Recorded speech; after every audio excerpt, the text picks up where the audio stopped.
Bueno, buenos días a todos. Hoy me toca a mí dar la trinchera y bueno, pues os voy a ser honesto, me enteré esta semana de que me tocaba, pero bueno, tenía ya una idea planteada hace tiempo y he querido hacerlo así, ¿vale? Voy a abrir por así decirlo, una serie de trincheras, que seguramente sea la única serie que haya. O sea, de la serie será el único capítulo, pero bueno, vamos a decir que es una serie, que se llama Filosofía y Marketing, Why Not, ¿vale? El capítulo 1 va de la navaja de Ockham, que es un principio filosófico, que ahora lo explico, y que creo que tiene, o sea, evidentemente, como todo en la filosofía, tú lo puedes extrapolar a lo que quieras en la vida, ¿vale? Y yo esto lo extrapolo a nuestro trabajo y que creo que tiene bastante sentido, aunque luego ya veréis que se puede usar en todo lo que queráis, ¿vale? Y creo que es un principio bastante útil. Lo primero de todo sería explicaros qué es la navaja de Ockham. Pues primero voy a explicar quién es Ockham, ¿vale? Para saber de quién es la navaja. Ockham era un fraile, ¿vale? De Inglaterra, que, bueno, pues creo que vivió por en torno al siglo XII, siglo XIII, ¿vale? Y bueno, pues en esa época, a nivel filosófico, pues evidentemente la Iglesia, ¿no? El cristianismo era lo que más regía en Europa, ¿no? A nivel ideología. Pero sí que es cierto que los frailes barra sacerdotes, todos los clérigos de la época, entraron en un proceso ahí bastante filosófico y ético, ¿vale? Entonces, Ockham, dentro de lo que cabe, tampoco es que entre en un proceso hiper metafísico, ¿vale? Pero, bueno, hizo una teoría que es bastante curiosa. Y básicamente, la explicación de la navaja de Ockham, por así decirlo, la única explicación rápida que tiene es que la explicación más simple suele ser la más correcta. Eso es lo único que dice Ockham. O sea, que dentro de un problema o una hipótesis, por así decirlo, varias hipótesis, la más simple suele ser la más correcta, ¿vale? O la más sencilla de que suceda. Lo pensáis y dices, menuda chorrada, ¿no? O sea, es una cosa... Pensadlo. O sea, cualquier cosa que extrapoléis a la vida, nos complicamos en todo y realmente luego al final la solución es muy simple, ¿vale? O por lo menos se puede simplificar mucho más de como tú lo has querido solucionar, ¿vale?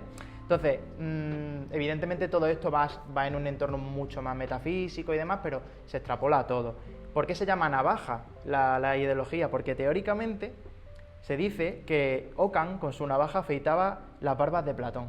¿Por qué? Platón plantea una ontología mucho más compleja, ¿vale? Platón era un ideólogo, básicamente creó el mundo de las ideas, el tema de la caverna, todo esto y es una cosa súper compleja, muy chula de lo que tú quieras, pero Ockham llegó y dijo, olvídate, chaval, que te estás complicando la vida, ¿vale? Entonces se dice la de la navaja por eso, porque afeita las barbas de Platón.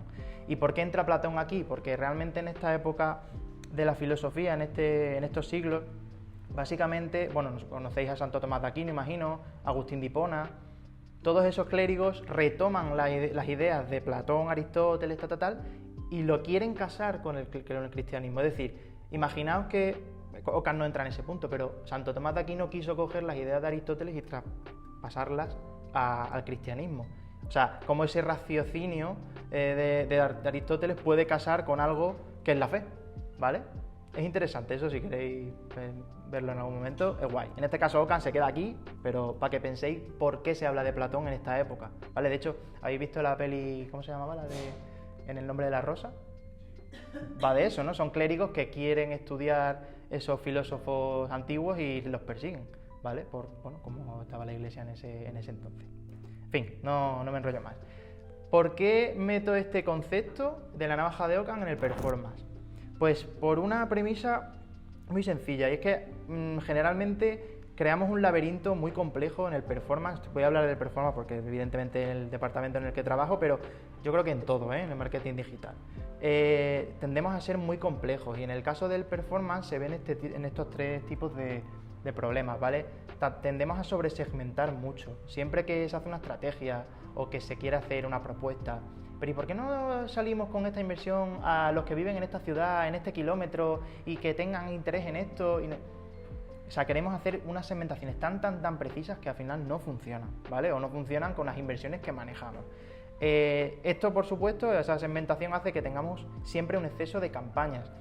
Cuando se hace una estrategia, una inversión de 1.000 euros, pensamos que podemos hacer 10 campañas con 1.000 euros. No, es que con 1.000 euros no podrías hacer más que media campaña, diría yo, ¿vale? Entonces, ese tipo de problema también se ve, ¿vale? Cuando llega un cliente y te quiere, tengo esta inversión y con esto, yo puedo hacer un montón de cosas, así que con 1.000 euros, pues la realidad es que no sería lo ideal, ¿vale? Entonces, esa sobresegmentación lleva a un exceso de campañas y a unas microestructuras que no tienen sentido, ¿vale? ¿Por qué? Porque dentro de esas campañas tú además puedes hacer muchas más segmentaciones, salir con anuncios específicos para cada keyword, para cada búsqueda, en fin. Dentro del performance tendemos a complicarnos mucho o a veces se tiende a complicar un poco bastante las estrategias, ¿vale? Entonces, por aquí va un poquillo la cosa de la simplicidad.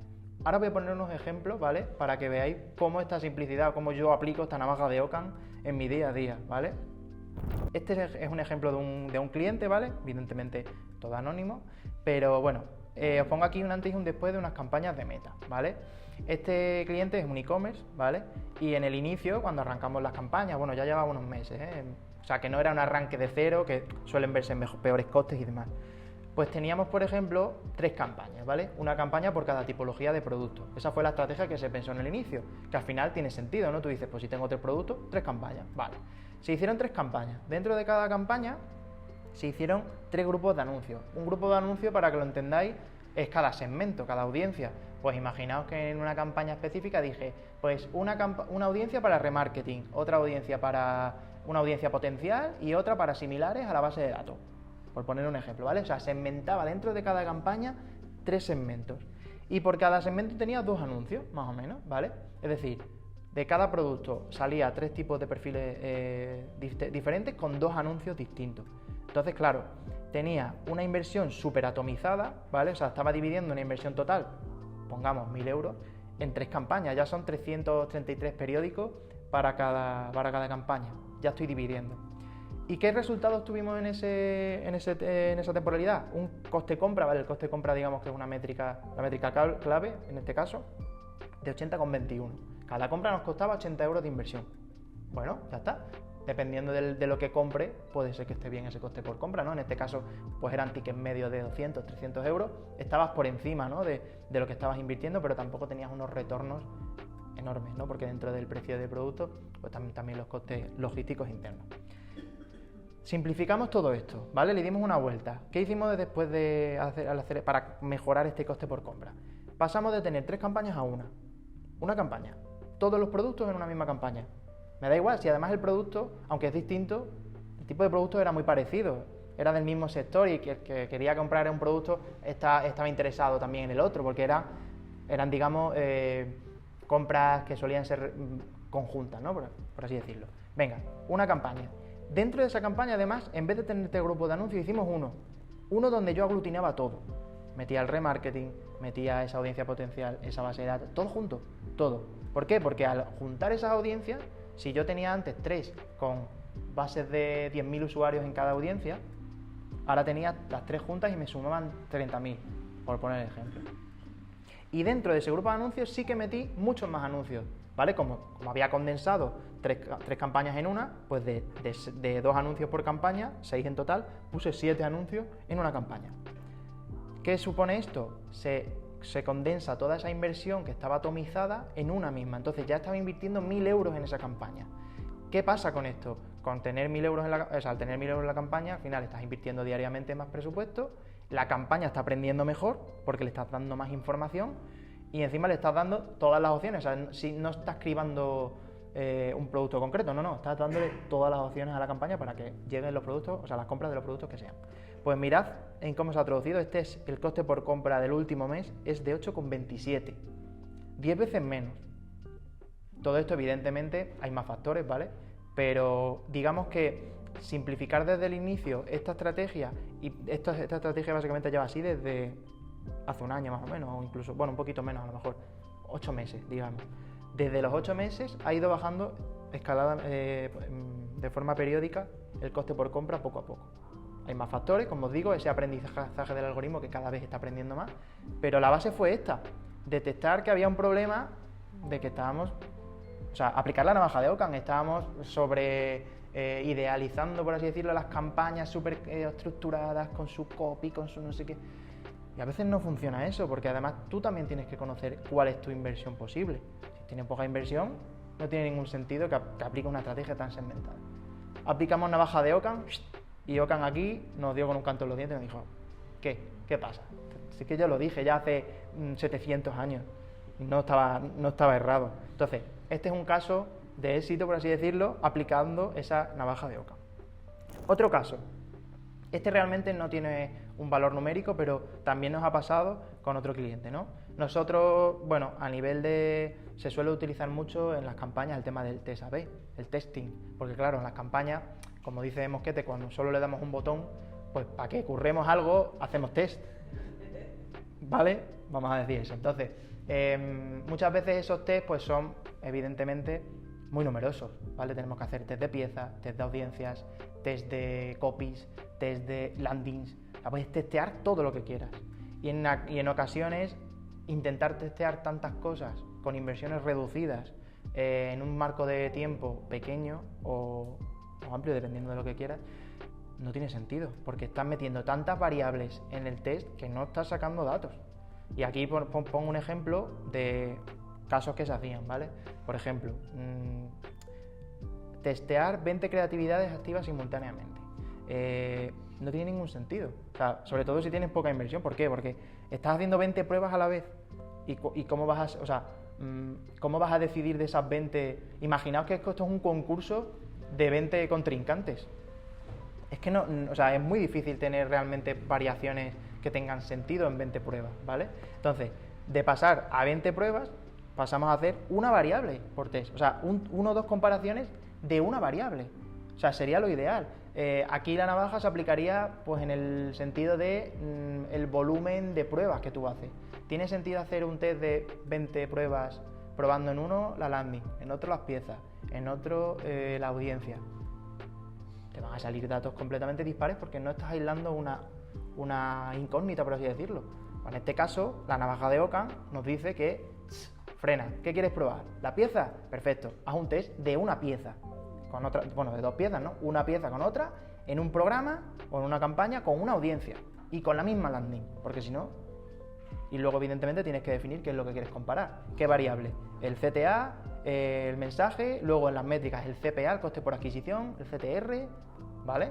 Entonces, este caso, evidentemente, aquí Occam también pues tenía mucha razón, la verdad. Y luego meto aquí un ejemplo que es más general, ¿vale? Es más de estrategia. No era un problema de performance realmente, ni es digamos, un ejemplo de optimización, pero nos pasó también con otro cliente, de hecho es el mismo cliente que este ejemplo, ¿vale? El de las piezas. Problema, nos encontramos con que en un mes no hay ventas, hay muy pocas, ¿vale? Después de entrar, o sea, de venir de un periodo de rebajas en el que hubo muchas ventas, hubo buen rendimiento, tanto de campañas como de otros canales, o sea, que todo fue perfecto. Y nos encontramos con que de repente, de un día para otro, se dejan de haber ventas, teniendo la misma inversión, porque claro, el cliente nos dijo, jolín, si he vendido tanto este mes, mantén la misma inversión, porque yo quiero vender lo mismo este otro mes. No hay ventas. De aquí empezamos a hacer conjeturas, ¿no? Evidentemente, al encontrar un problema hay que buscar una solución. La primera pregunta fue, ¿es la inversión? ¿Estamos invirtiendo menos? ¿Por tener menos inversión estamos generando menos tráfico y por tanto hay menos ventas? No, estábamos invirtiendo lo mismo y de hecho teníamos más tráfico. Con Google Analytics pues nosotros veíamos que teníamos más tráfico todavía. ¿Es un problema de las campañas? Puede ser que es que el copy no funcione, puede ser que es que la audiencia no esté bien. Con eso nos encontramos mucho desde las campañas. Toca algo en las campañas, algo está funcionando mal. No somos magos, ¿vale? No somos magos, nosotros trabajamos en un entorno que es un sistema de pujas donde hay X competidores y nuestra estrategia tiende a ser lo más perfecta posible, pero aunque sea lo más perfecta posible puede no funcionar, ¿vale? ¿Son las campañas? Pues aquí nos tiramos un mes entero haciendo cambios de las campañas, cuando además no es conveniente hacer tantos cambios, pero bueno, cambiamos los copies, cambiamos las piezas, cambiamos las audiencias, cambiamos todo. Veis que empezamos a rebuscar un montón entre la mierda, ¿no? Nunca mejor dicho, empezamos a ver qué estaba haciendo, qué estaba suponiendo este problema. Y después de tanto tiempo, ¿sabéis cuál era el problema? El precio del producto que estás vendiendo. O sea, un problema que si tú te lo planteas desde el inicio, ¿cuál es el cambio que he hecho durante este mes? He subido el precio. lo puedes aislar súper fácil, decir, este es el problema, pues de ese problema tan sencillo entramos en un bucle que no tenía ningún sentido y que al final lo único que hizo, pues por un lado, perder tiempo, perder dinero, porque estábamos teniendo menos retorno, y también ensuciar un poco la estrategia de campaña, porque hicimos tantos cambios de una estrategia que ya funcionaba, que nos la cargamos entre comillas, luego evidentemente mejoró. Nos cargamos un poco lo que habíamos hecho. ¿Dónde entra aquí la navaja de Ockham? Si nosotros con una lógica, la lógica de Ockham, llegáramos y dijéramos, problema, no hay ventas. Venga, ¿qué cambios has hecho? Desde el primer momento, que es muy obvio, he cambiado el precio. Pues hasta que no llegas a ver ese problema, no encuentras la solución. Si lo hubiéramos planteado de esa manera tan sencilla, lo hubiéramos encontrado mucho antes, ¿vale? A ver, que esto es idílico, evidentemente no se puede saber todo y no se puede ser tan Ockham en todos los sentidos, ¿vale? Hay que tener un poquito de cabeza, pero veis que al final de un problema de una solución tan sencilla nos hacemos un mundo, ¿vale? Por eso digo que este ejemplo no es solo de campañas, esto es estrategia, esto es marketing en general, o sea, es encontrar cuál es el problema y una de las 4 P del marketing es el precio. Pues ahí lo tiene. Entonces, después de haberos explicado estos ejemplos y qué es la navaja, ahora os voy a explicar cuáles son los problemas que nos solemos encontrar en campañas, ¿vale? Un poco lo que hemos ido hablando. Estructuras hipergranulares. Siempre se tiende a hacer campañas muy específicas en esta keyword que salga este anuncio. De hecho, Google Ads en su inicio era así. Las estrategias se centraban en keywords específicas y tú pujabas por cada keyword un CPC concreto, lo que se llamaban estrategias de CPC manual. Ya no se usan. Entonces, en ocasiones se tiende a ser también así, o sea, todavía se tiende a ser muy hipergranular y eso es un problema porque con inversiones tan pequeñas, tener 50 campañas para cubrir cada término, es que estás queriendo enfocar con una aguja, matar a un toro, por así decirlo, es que es imposible. Entonces, eso sí es un problema. De estas estructuras hipergranulares viene ese exceso de segmentación del que hablábamos antes y el miedo a la automatización. ¿Por qué se siguen haciendo estas hipergranulaciones de campañas? Porque todavía hay un miedo a... Es que no quiero que aparezca la campaña en esta búsqueda, porque es que quiero controlar que salga aquí. Y yo lo entiendo, y además lo sabe el equipo de campañas, que yo abogo por no ser muy... de usar esas herramientas de automatización de Google, del iMax y demás, porque hay que tener mucho cuidado.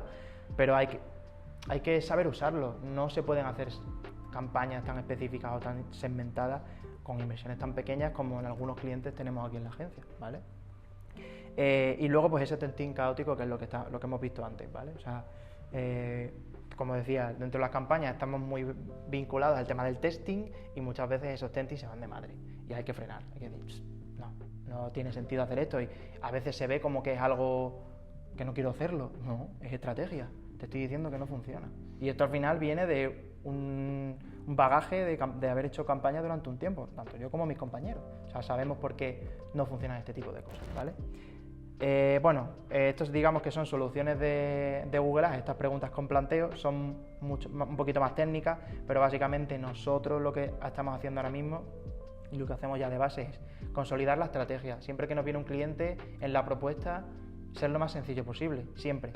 No tiene sentido hacer 40 campañas con una inversión de 800 euros al mes, no, hago una. Y si es en un canal, en un canal. O sea, es que no hay que complicarse estratégicamente. Luego, una vez que se arranca, se pueden hacer los cambios que sean. Pero estratégicamente no tiene sentido plantear tantas campañas. Y luego entra el tema del Broad Match y Smart Bidding. Estos son términos un poquito más técnicos de Google, pero bueno, Smart Bidding, como sabéis, Google es un sistema que funciona a nivel de pujas y el Smart Bidding es puja inteligente. ¿Qué hacemos con esto? A ver, esto es más antiguo que nada, o sea, esto tiene mucho tiempo ya. Pero es muy importante saber controlarlo, porque el Smart Bidding al fin y al cabo es eso que hablábamos de condensar inversiones y que el algoritmo aprenda más rápido y demás, va un poco por aquí. Lo que hace Smart Bidding es analizar las keywords que tú estás lanzando, que tú estás segmentando, o la audiencia, ¿vale? Depende de lo que hagas. Analizar tus anuncios, tu contenido y tu rendimiento con los objetivos que tú planteas para funcionar lo mejor posible. Por eso es muy importante no sobresegmentar en estas campañas de Smart Bidding, porque al final, si tienes 70 campañas y Smart Bidding tiene que aprender 70 veces, vas a tardar 70 veces más. Es así de simple, ¿vale? Y luego con todo esto, por eso también es súper importante el tema de analítica. Somos siempre tan pesados con las mediciones y en desarrollo siempre estamos dando la tabarra con los eventos personalizados y todo eso, porque eso es una base importante del aprendizaje de Smart Bidding, ¿vale? Y luego, pues, bueno, las estructuras compactas, que es con este Brown Match inteligente, que, bueno, es lo mismo que muy parecido a Smart Bidding, y la consolidación, pues, ser lo más específico, ¿vale? Que se pueda. En Meta, un poco más de lo mismo, ¿vale? Lo que pasa es que en Meta no tenemos búsquedas, tenemos audiencias, y no tenemos Smart Bidding, pero tenemos la IA de Meta, que es Advantage Plus, ¿vale? Entonces, básicamente lo que estamos guiando ahora en Meta es campañas. Es que yo prácticamente ya hago una campaña por cliente, una. ¿Por qué? Porque dentro de esa campaña tú puedes luego segmentar por segmentos de anuncios lo que tú quieras.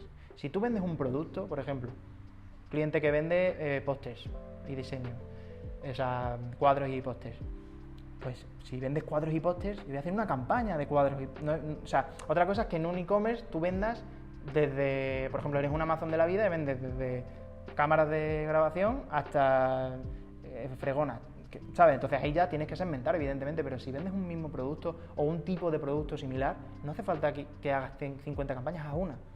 Lo único que puedes cambiar a nivel de campaña es si tienes distintos objetivos, si vas a hacer una de compra y otra de alcance. Ya está, pero a nivel estratégico, con una campaña es suficiente. Eso lo que hace es que el presupuesto sea mucho más grande para cada campaña y bueno, luego aparte de eso, pues incorporar el tema de los testing controlados, aquí también, el tema de piezas y demás, y y dentro de la creatividad ser muy claro, que eso también es otra cosa que nos pasa. Tendemos a hacer creatividades, o sea, a plantear nosotros creatividades muy complejas, con copies muy específicos, mucho texto.